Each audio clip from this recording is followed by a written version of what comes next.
ಓಂ ನಮಃ ಶಿವಾಯ. ಪ್ರಿಯ ಮಕರ ರಾಶಿಯ ಭಕ್ತರೇ, 2025ರ ಪವಿತ್ರ ಶ್ರಾವಣ ಮಾಸ ನಿಮಗೆ ಆಧ್ಯಾತ್ಮಿಕ ಬೆಳಕು, ಹಣಕಾಸಿನ ಶಾಂತಿ, ಮಾನಸಿಕ ಸಮತೋಲ ಮತ್ತು ಕುಟುಂಬದ ನೆಮ್ಮದಿ ನೀಡುವ ಸಮಯ. ಈ ಮಾಸದಲ್ಲಿ ನಿಮ್ಮ ಜೀವನದ ಹಲವು ಕ್ಷೇತ್ರಗಳಲ್ಲಿ ಆನಂದದ ಶೃಂಗಾರ ಹರಿದೇಳುತ್ತದೆ. ಇದು ದೇವರ ಅನುಗ್ರಹ, ನಿಮ್ಮ ತಾಳ್ಮೆ ಮತ್ತು ಶ್ರದ್ಧೆಯ ಫಲ. ಶ್ರಾವಣ ಮಾಸದ ಮಹಿಮೆ. ಶ್ರಾವಣ ಮಾಸ ಎಂದರೆ ಶಿವಭಕ್ತಿಯಿಂದ ತುಂಬಿದ ಕಾಲ. ಈ ಮಾಸದಲ್ಲಿ ಮಳೆಬಿಂದುಗಳ ನಡುವೆ ದೇವರ ನುಡಿಗಳಂತೆ ಹೊಸ ಬಾಳ ಶಕ್ತಿ ಹರಡುತ್ತದೆ. ಮಕರ ರಾಶಿಯವರಿಗೆ ಈ ಮಾಸದಲ್ಲಿ ಜ್ಞಾನ, ಶ್ರದ್ಧೆ, ಧರ್ಮಪಾಲನೆ ಹಾಗೂ ಕೆಲಸದ ಕ್ಷೇತ್ರದಲ್ಲಿ ಶ್ರೇಷ್ಠ ಅವಕಾಶಗಳು ಸಿಗುತ್ತವೆ. ಈ ಗ್ರಹಸ್ಥಿತಿಗಳು ಶ್ರಾವಣ ಮಾಸದಲ್ಲಿ ನಿಮ್ಮ ಪ್ರಭಾವವನ್ನೆತ್ತರ ಮಟ್ಟದಲ್ಲಿ ಹೆಚ್ಚಿಸಬಹುದು. ತಾಳ್ಮೆ ಮುಖ್ಯ. ಉದ್ಯೋಗ ಮತ್ತು ವೃತ್ತಿ. ಈ ಶ್ರಾವಣ ಕಾಲದಲ್ಲಿ ನಿಮ್ಮ ಕೆಲಸದ ಸ್ಥಳದಲ್ಲಿ ಹೊಸ ಅವಕಾಶಗಳು ಮೂಡಬಹುದು. ನಿಮ್ಮ ನಿಶ್ಚಲ ಧೋರಣೆಯೇ ಇನ್ನು ಮುಂದೆ ನಿಮಗೆ ಹೆಸರನ್ನು ತರಲಿದೆ. ಹಿರಿಯ ಅಧಿಕಾರಿಗಳ ಮೆಚ್ಚುಗೆ ಸಿಗಲಿದೆ.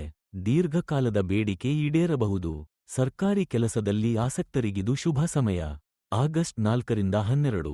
ನಿಮ್ಮ ಪ್ರೊಫೈಲ್, ಅರ್ಜಿ ಅಥವಾ ಸಮೀಕ್ಷೆಗೆ ಉತ್ತಮ ಪ್ರತಿಕ್ರಿಯೆ. ಹಣಕಾಸು ಮತ್ತು ಆಸ್ತಿ. ಮಕರ ರಾಶಿಯವರು ಶ್ರಾವಣ ಮಾಸದಲ್ಲಿ ತಮ್ಮ ಹಣಕಾಸಿನ ಸ್ಥಿತಿಯನ್ನು ಮರುಪರಿಶೀಲಿಸುತ್ತಾರೆ. ಇದು ನಿಮ್ಮ ಹಳೆಯ ಲೆಕ್ಕಪತ್ರ, ಬಡ್ಡಿದರ, ಸಾಲ ಇತ್ಯಾದಿಗಳ ನಿವಾರಣೆಗೆ ಅತ್ಯುತ್ತಮ ಸಮಯ. ಆಸ್ತಿ ಖರೀದಿ ಅಥವಾ ಮಾರಾಟದಲ್ಲಿ ಲಾಭ. ಕುಟುಂಬದಿಂದ ಹಣಕಾಸು ಸಹಾಯ ಸಾಧ್ಯ. ಅನುಮಾನಾಸ್ಪದ ಹೂಡಿಕೆಗೆ ತಪ್ಪಿ ನಡೆಯಿರಿ. ಮಂಗಳವಾರ 5 ನಗದು ವಸ್ತುಗಳನ್ನು ಪವಾಡಿ ಅಥವಾ ಗುಡಿಸಿಲಿನಲ್ಲಿ ಇಟ್ಟು ಶನಿವಾರ ಅದನ್ನು ಉಪಯೋಗಿಸಬೇಕು. ಇದರಿಂದ ಹಣಕಾಸಿನ ಶಕ್ತಿ ಜಾಗೃತಿಯಾಗುತ್ತದೆ.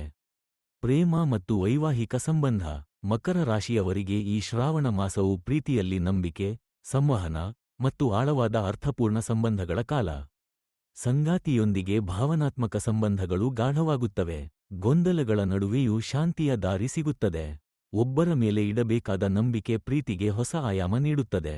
ಪ್ರತಿ ಶುಕ್ರವಾರ ದೇವಿ ಲಲಿತಾ ಅಥವಾ ಮಹಾಲಕ್ಷ್ಮಿ ಪೂಜೆ ಮಾಡಿ. ದಾಂಪತ್ಯ ಸುಖಕ್ಕೆ ಉತ್ತಮ. ಆರೋಗ್ಯ ಮತ್ತು ಮನಃಶಕ್ತಿ. ಈ ಶ್ರಾವಣ ಮಾಸದಲ್ಲಿ ನೀವು ನಿಮ್ಮ ದೈಹಿಕ ಮತ್ತು ಮಾನಸಿಕ ಆರೋಗ್ಯದತ್ತ ಹೆಚ್ಚು ಗಮನ ಹರಿಸುತ್ತೀರಿ. ಸಂಯಮಿತ ಆಹಾರ, ಪಾಠ ಮತ್ತು ಪ್ರಾರ್ಥನೆಯಿಂದ ಆರೋಗ್ಯ ಸುಧಾರಣೆ. ಮೊದಲು ಇದ್ದ ಆಲಸ್ಯ ಈ ಕಾಲದಲ್ಲಿ ಕಡಿಮೆಯಾಗಬಹುದು. ಕಾಲುವೆ ಅಥವಾ ಹೊಳೆ ನೀರಿನಲ್ಲಿ ಸ್ನಾನ ಮನಸ್ಸಿನ ಮೇಲೆ ಉತ್ತಮ ಪರಿಣಾಮ. ಧಾರ್ಮಿಕ ಉಪಾಯಗಳು. ಶ್ರಾವಣದಲ್ಲಿ ಶಕ್ತಿ ತುಂಬಿಕೊಳ್ಳಿ. ಇಲ್ಲಿವೆ ಮಕರ ರಾಶಿಗೆ ವಿಶೇಷ ಪಾಂಡಿತ್ಯ ಉಪಾಯಗಳು. 1. ಪ್ರತಿ ಸೋಮವಾರ ಶಿವನಿಗೆ 11 ಬಿಲ್ವಪತ್ರ ಅರ್ಪಿಸಿ. ಓಂ ನಮಃ ಶಿವಾಯ 108 ಬಾರಿ ಪಠಿಸಿ. 2. ಶನಿವಾರಗಳಂದು ಒಂದು ತುಪ್ಪದ ದೀಪ ರವಿ ಸಂಕ್ರಮಣ ಸಮಯದಲ್ಲಿ ಬೆಳಗಿಸಿ. ಶನಿ ದೋಷ ನಿವಾರಣೆ. 3. ದೇವಾಲಯದಲ್ಲಿ ದಾನ, ಅನ್ನದಾನದಿಂದ ಪಾಪಕ್ಷಯ. 4. ಗುರುಪಾದ ಪೂಜೆ, ಜ್ಞಾನ ಮತ್ತು ತೀಕ್ಷ್ಣತೆಯೊಂದಿಗೆ ಶ್ರದ್ಧೆಯ ಬೆಳಕು. ಅಂತಿಮ ಪಾಠ, ನಿಷ್ಕಾಮ ಕರ್ಮದ ಬೆಳಕು.